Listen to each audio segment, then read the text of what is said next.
আজি বোলে আমাৰ ঘৰত দুটা সাপ ওলাইছে। মই কিন্তু এটা সাপহে দেখিছোঁ বাৰু। ভয় লাগে দেই। খেদি আহিবনে? দেখিছেনে কেনেকুৱা সাপ এইটো বেং ধৰি আছে?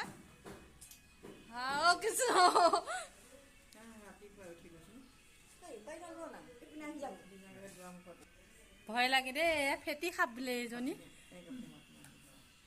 বেং খাই আছে।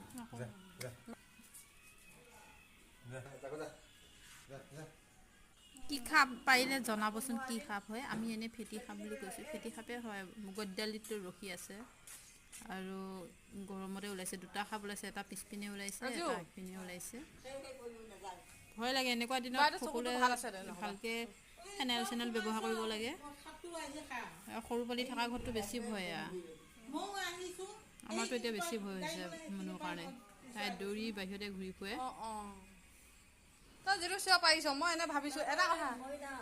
নহয় বাইদেউ যিটো চিঞৰ, ইমান ভয় খালে যে এটা চিঞৰ পায় যে, মই ভাবিছোঁ যে মোৰ স্কুটিখন কিবা বাগৰি পৰিছে বা ভণ্টিও বুলি ভাবিছোঁ যে মায়ে কোনে ওলাই নাহিবি। মই যে স্কুটিখন কিবা বাগৰি পৰিল হ'বলা, তাইও আহে ভয় খাই নে?